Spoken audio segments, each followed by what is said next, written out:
Hello friends, welcome back to my channel Krithikrish family vlogs. இன்னைக்கு நம்ம சேனல்ல custard rava caramel pudding எப்படி பண்றது தான் பார்க்க போறோம். இந்த ரெசிபி குழந்தைங்க எல்லாம் விரும்பி சாப்பிடுவாங்க. யாராவது கெஸ்ட் வந்தாங்கன்னா 1 hourல செஞ்சு கொடுத்தறலாம். அந்த அளவுக்கு டேஸ்டா இருக்கும். இந்த மாதிரி ஏதாவது ரெசிபி வேணும்னா எனக்கு கமெண்ட் பாக்ஸ்ல கமெண்ட் பண்ணுங்க. வாங்க இது எப்படி பண்றதுன்னு வீடியோக்குள்ள போய் பார்த்து தெரிஞ்சுக்கலாம். ஃபர்ஸ்ட் கேரமல் ரெடி பண்ணிக்கலாம். அதுக்கு வந்து ஒரு பாத்திரத்தை நம்ம எந்த பாத்திரத்துல செய்ய போறோமோ அந்த பாத்திரத்துல 1/2 கப் அளவுக்கு சக்கரை சேர்த்துக்கலாம். இது வந்து 250 மில்லி இருக்கும்.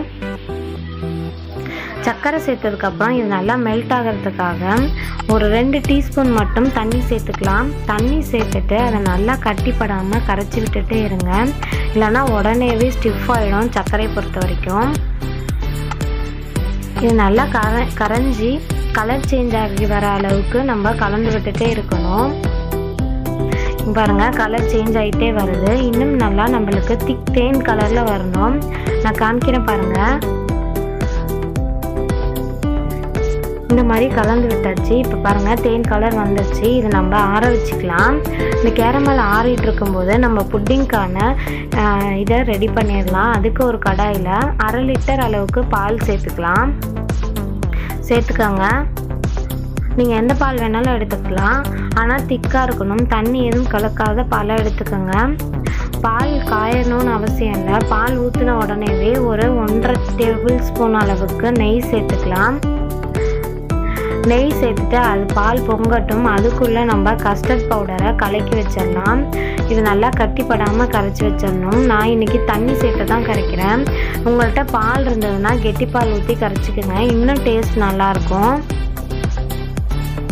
இது நல்லா கட்டி இல்லாமல் கரைச்சி எடுத்துக்கோங்க. இதுக்காக ஒரு ஃபோர்க் யூஸ் பண்ணி கரைச்சிங்கன்னா கட்டி எதுவும் இல்லாமல் இருக்கும். இதுதான் அதோட கன்சிஸ்டன்சி. இந்த அளவு கரெக்டாக இருக்கும். இப்போ வந்து நம்ம பால் பொங்குற அந்த ஸ்டேஜ் ஸ்டார்ட் ஆகலைங்களா, அந்த டைமில் 1/4 கப் அளவுக்கு சர்க்கரை சேர்த்துக்கலாம். கண்டிப்பாக 1/4 கப் அளவுக்கு சர்க்கரை சேர்த்துக்கோங்க. அப்போ தான் ஸ்வீட்னஸ் கரெக்டாக இருக்கும். இப்போ பால் வந்து நல்லா கொதிக்க ஆரம்பிச்சிருச்சு. நம்ம சர்க்கரையும் கரைஞ்சிருக்கும். இந்த டைமில் 1/4 கப்புக்கும் கொஞ்சம் குறைவாக நம்ம ரவை சேர்த்துக்கலாம். ரவையை வந்து கட்டிப்படாமல் இந்த மாதிரி கலந்து விட்டுட்டே இருங்க. ரவைக்குன்றது ரொம்ப முக்கியம். அப்போ தான் புட்டிங் கரெக்டாக வரும். இந்த மாதிரி கொட்டிகிட்டே கட்டி எதுவும் இல்லாமல் நல்லா கலந்து விட்டுட்டு இதை ஒரு 2 நிமிஷம் போல் கலந்து விட்டுருங்க. ரவை வந்து வெந்து வரும் பார்த்தீங்களா, நல்லா குண்டு குண்டா. அந்த டைமில் இது தண்ணியாட்டம் இருக்கும்போதே நம்ம கஸ்டர்ட் பவுடர் மிக்ஸை வந்து இதில் சேர்த்துக்கலாம். நம்ம ஊற்றுறதுக்கு முன்னாடி இந்த மாதிரி ஒரு தடவை கலக்கி விட்டுட்டு சேர்த்துக்கணும். நம்ம ரவை எப்படி ஊற்றி நல்லா கலக்கிட்டே இருந்தோமோ அந்த மாதிரி கிண்டி விட்டுட்டே இருங்க. இந்த மாதிரி கிளறிக்கிட்டே இருக்கணும். இல்லைனா இதுவுமே கட்டி பட்டுரும். அதனால தான் நல்லா ஊற்றிட்டு கிளற ஆரம்பிச்சோன்னே கெட்டியாகும் பாருங்கள். இந்த ஸ்டேஜில் நம்ம ரொம்ப கெட்டியாக கலந்துடக்கூடாது. இப்போ பாருங்கள் இந்த மாதிரி கலந்து விட்டுட்டு இதில் ஒரு 2 டேபிள் ஸ்பூன் அளவுக்கு சர்க்கரை சேர்த்துக்கலாம். சர்க்கரை சேர்க்கறதுனால இது கொஞ்சம் இலகி வரும். அதனால் சர்க்கரை சேர்த்துக்கலாம். சர்க்கரையை சேர்த்துட்டு இது மெல்ட் ஆகும் பாருங்கள்.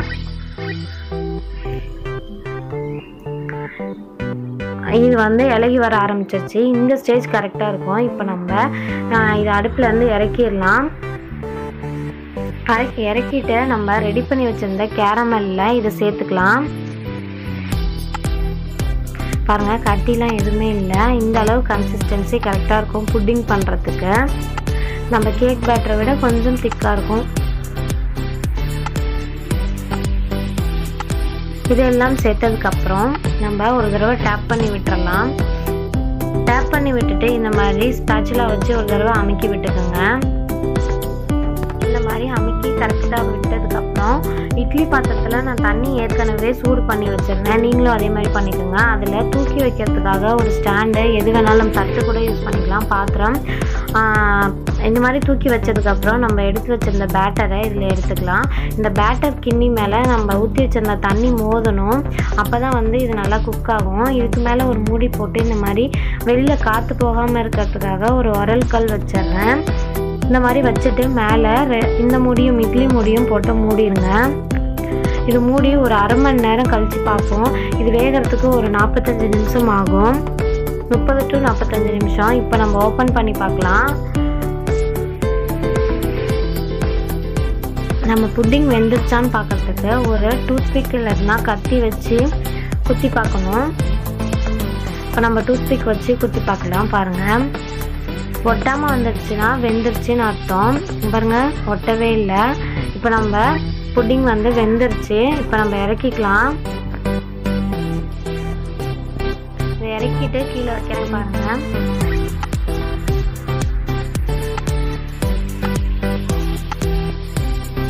கீழே வச்சாச்சு. இதுக்கு மேலே இது ஒரு அரை மணி நேரம் நல்லா ஆறணும். ஆறினதுக்கு அப்புறம் தான் நம்ம பிளேட்டில் கவுக்கணும். அதுக்கு முன்னாடி கவுத்துறக்கூடாது, எல்லாமே டேமேஜ் ஆயிரும். அதனால் இந்த மாதிரி ஒரு பிளேட்டை மேலே வச்சுட்டு கொஞ்சம் பொறுமையாக கவுத்துக்கோங்க. ஏன்னா அந்த சுகர் சிரப்லாம் மெல்ட் ஆகி அந்த கேரமெல்லாம் சூப்பராக வரும். பாருங்கள், இந்த மாதிரி வரலன்னா உங்களுக்கு இந்த மாதிரி 2 தடவை தட்டி விட்டுக்குங்க. எனக்கு ஈஸியாக தான் இருந்துச்சு, இருந்தாலும் தட்டி விட்டுக்குங்க. பாருங்கள், வாவ், சூப்பராக ரெடி ஆயிடுச்சு நம்ம புட்டிங் இந்த ரெசிபி குழந்தைங்க எல்லாத்துக்கும் ரொம்ப பிடிக்குங்க. நீங்கள் உங்கள் வீட்டில் ட்ரை பண்ணி பார்த்துட்டு எனக்கு கமெண்ட் பாக்ஸில் மறக்காமல் கமெண்ட் பண்ணுங்கள். இந்த மாதிரி ரெசிபிஸ் ஏதாவது வேணும்னா எனக்கு கண்டிப்பாக கமெண்ட் பாக்ஸில் அதையும் சொல்லுங்கள், நான் அந்த ரெசிபியும் போடுறேன்.